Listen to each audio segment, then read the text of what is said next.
নমস্কার, কেমন আছেন আপনারা? আমি পৌলমী আবারও এলাম নতুন একটি ব্লগ নিয়ে। আশা করছি আপনারা সবাই ভালোই আছেন। আজ আমি যাচ্ছি মাসির বাড়ি। অনেক দিন হলো মাসির বাড়ি যাওয়া হয় না। আজ হলো বৈশাখ মাসের ফার্স্ট মঙ্গলবার, আর এই প্রথম মঙ্গলবারই মাসির বাড়িতে বাড়াড়ি পূজা হয়ে থাকে প্রতি বছর। আর এদিকটা একটু উল্টো দিক পড়ে যায় বলে সেরকম আসা হয় না। তো মা আর আমি বেরিয়ে পড়েছিলাম।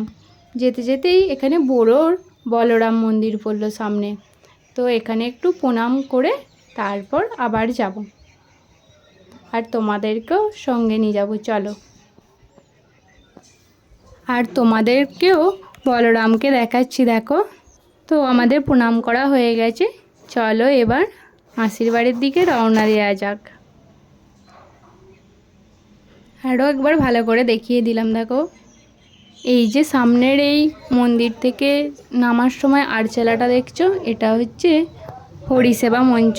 এখানকার লোকের মুখে শুনলাম আগের দিনই হরিসেবা শেষ হয়েছে এখানে, তো প্যান্ডেলগুলো এখনও রয়ে গেছে।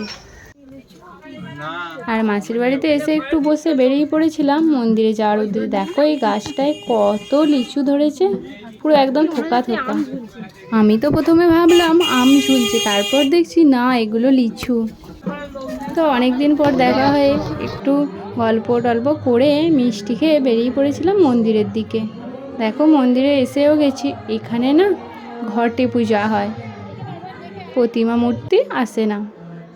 তো আমরা এখানেই প্রণাম করে নিয়ে এই পাশের মন্দিরটাও, এটা একটি শিব মন্দির, এখানেও প্রণাম করে নিচ্ছি। দেখো এখানে গ্রামবাসীরা সব পূজা নিয়ে আসছিল, এই পূজার ফলগুলো এইখানটায় জড়ো করছে দেখলাম। আর এই যে রাস্তায় কিছুটা এগিয়ে এলাম, গিয়ে দেখলাম ঘট নিয়ে আসছে। ঘট তোলে খাল থেকে অনেকটাই দূরে, কিন্তু আমরা দেখলাম কাছাকাছি চলে এসেছি। তো এই ঘর নিচা দেখতে এলাম আমি, দিদি, জামাইবাবু, মায়ের আসে।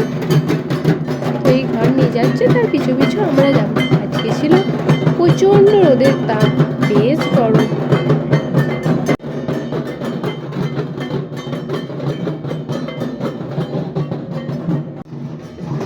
একজন তো দেখলাম গরমে বয়স্ক মানুষ মাথা ঘুরে পড়েই গেল।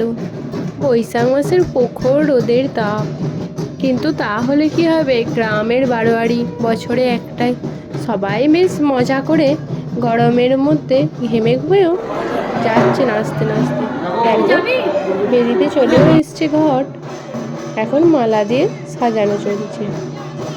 সেটাই একটু দাঁড়িয়ে দাঁড়িয়ে দেখলাম, গরমের জন্য দাঁড়ানো যাচ্ছে, তাই আবার এই দিকটায় এলাম। এখানে মা, মাসি, মাইমারা সব দাঁড়িয়ে আছে। আমি নিজেকেও একটু দেখিয়ে নিলাম। দেখো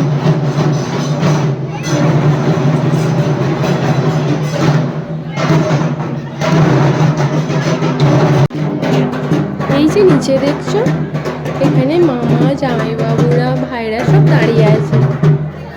আর ওই যে মাঝখানে ছোট ভাইটা, ও তো আমার ছোট মামার ছেলে। তোমরা সবাই জানো, আগে ওকে ভিডিওতে শেয়ার করেছি।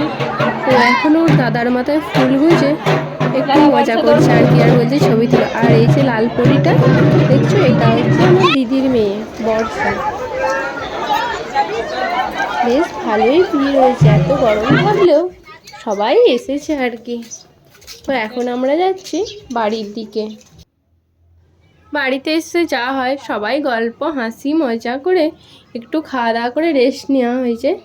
এখন যাব সেই মন্দিরে, বিকালে পূজা হচ্ছে। তো তার আগে মাইমা বললো চলো বাগানটা একটু দেখে আসি। মাইমা কি আমার বাগান, ছাদ এসব দেখতে বেশ ভালো লাগে। দেখছি কোন গাছে কি সবজি হয়েছে, কি ফল ধরেছে।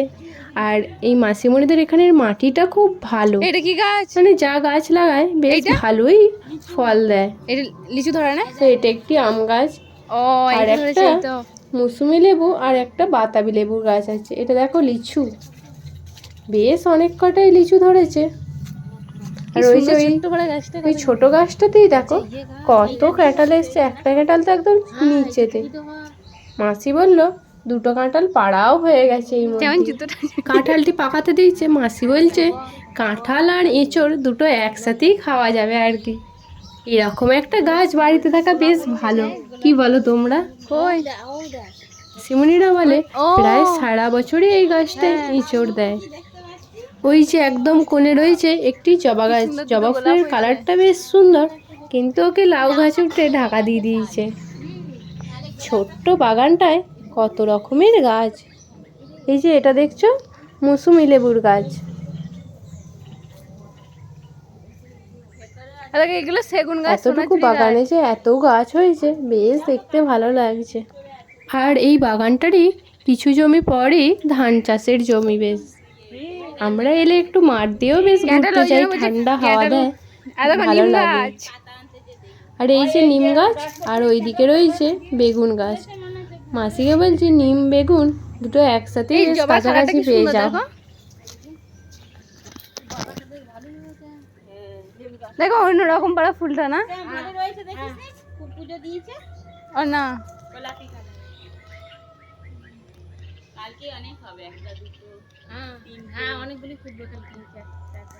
বেগুন গাছে বেগুন পেকে গেছে নাকি, কলমি শাক খাবার মতন সবই রয়েছে, সবই চাষ করে, তো সবই লাগায়।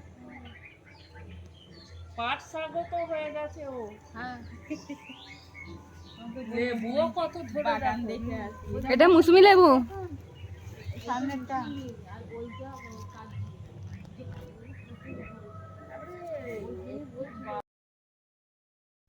ওই যে মাটিতে দেখো একটা কাঁঠাল লুটিয়ে পড়ে আছে।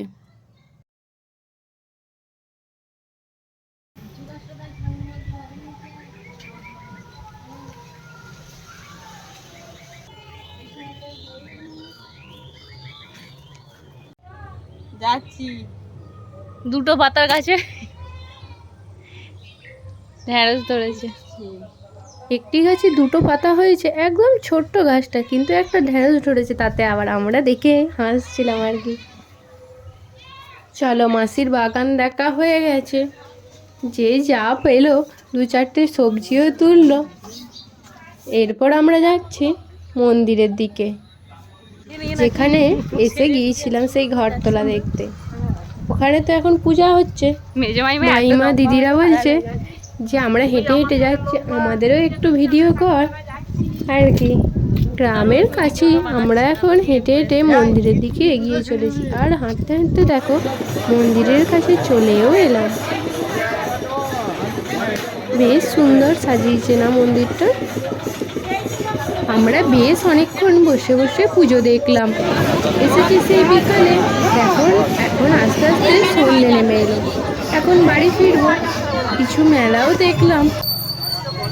চলো এবার বাড়ির দিকে যাওয়া যাক। তোমাদেরকে তো আমার মাসির বাড়িটি দেখানো হয়নি। এই যে সামনে সবুজ কালারের বাড়িটা দেখছো, এখন যেদিকে এগিয়ে চলেছি এটাই হলো মাসির বাড়ি। এখন যদিও অন্ধকার নেমে আসছে, চলো ভিতরে যাওয়া যাক।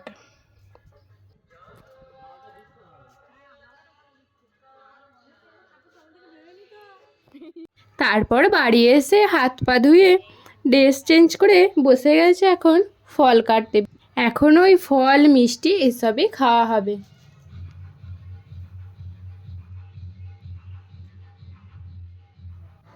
আর এই যে এই দুটোকে দেখছো, এরা এখন কোল্ড ড্রিঙ্কস পার্টি করছে। কোল্ড ড্রিঙ্কস আর চিকেন পকোড়া, দুজনে কেমন ভাব জমিয়ে বসে বসে খাচ্ছে দেখো। তারপরে আমরা এলাম ছাদে। নিচেতে খুবই গরম লাগছিল, তার তুলনায় ছাদে একটু হাওয়া দিচ্ছিল। আর ওই যে ওই চালাটায় রাঁধুনি কাকু রান্না করছে রাতের। তার কিছুক্ষণ পরই আমরা বসে গিয়েছিলাম খেতে। রাতে হয়েছিল মাটন, আলু পোস্ত, ভাত আর দই। এটা তোমাদের সাথে তার পরের দিনের ব্লগ শেয়ার করছি। সকাল থেকে উঠে ব্লগ করার কথা মনেই থাকে না, হাসি মজা গল্প করে কেটে গেছে। এটা বিকালে ঘুম থেকে উঠে আমরা বেরিয়ে পড়েছিলাম নদীর ধারে বেড়াতে যাওয়ার উদ্দেশ্যে। তবে আমাদের বেড়াতে যাওয়াটা একটু দেরি করেই বেরোনো হয়ে গেছে। সবাই বলা বলি করছে গিয়ে হয়তো অন্ধকার হয়ে যাবে। চলো যাওয়া যাক, দেখা যাক। আর ওইদিকে সূর্যি মামা প্রায় ডুবে যাচ্ছে বললেই চলে। আর জমিগুলো দেখো কেমন সবুজ হয়ে আছে, বেশ দেখতে ভালো লাগছে।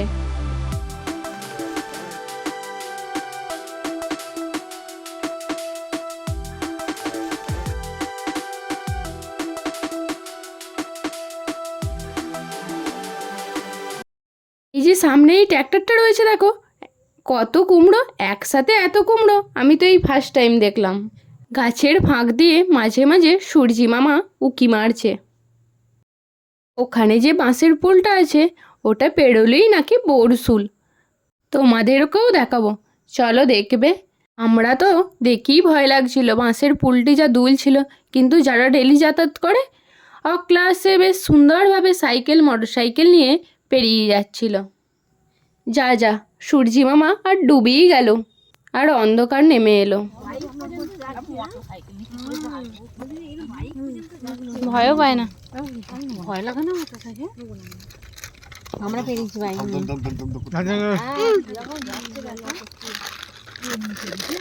যখন জল ঢুকে তখনও যায়, বলে কি করে যাইবো? বেশি জল হলে যেতে পারে না। আমরা দেখবো বলে দেখ ফাঁকা হয়ে গেছে, হাফ জল থাকে, আমি তো হাত ফেল করবো গো। আমি তো ভয়, বাবা আমার জুতো খুলে যাচ্ছে বাবা। আর ওই পাটটা গেলেই তো বলছি অনেক চাপে উঠতে হয়, মোটর সাইকেল নিয়ে কি করে যায় বাবা? ওই দিকে উঠতে ঢালের মতো। আগেবার আমি বুলেট নিয়েছিলাম, ফার্স্ট গেছে গাড়িটা উল্টেই যেত আমার।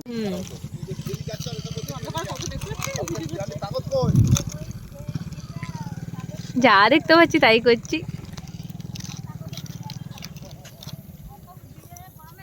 অন্ধকার না থাকলে বেশ ভালো হতো। ভালো গাড়ি ছিল বলে কিছু হয়নি, নাহলে পড়ে যেত। প্রথমবারে যেবারে এসেছিলাম সেবার তো সবাই জিজ্ঞাসা করছিলাম, একজনকে বলছি এই দিক থেকে ওই দিকে লাগছে, পা হড়কে যা পেছন থেকে।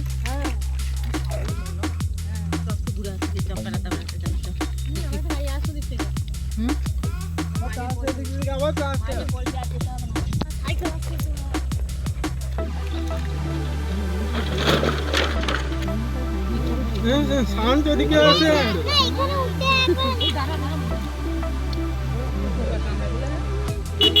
হ্যাঁ শান্ত এদিকে আছে,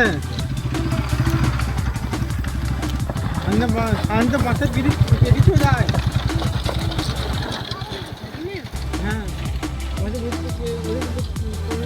আমাদের দেখা হয়ে গেছে, এবার আমরা বাড়ির দিকে চললাম। কিন্তু সবাইকার মুখেই এক কথা, যে আরেকটু যদি দিনের বেলায় আসতাম আরও সুন্দর দেখতে পেতাম। এখন আর নদীর উপরে বাঁশের পুল প্রায় দেখা যায় না বললেই চলে, আমি তো ফার্স্ট টাইম দেখলাম। সবাই বলা বলি করছি, দিনের বেলা এলে হয়তো আরও দূর পর্যন্ত দেখতে পেতাম, নৌকাগুলোও বেশ সুন্দর দেখতে পেতাম। এটাই বলা বলি করতে করতে গাড়িতে ফিরছি। আমার ব্লগ ভালো লাগলে অবশ্যই লাইক কমেন্ট শেয়ার করো। আবারও দেখা হবে নতুন একটি ব্লগে। Thank you.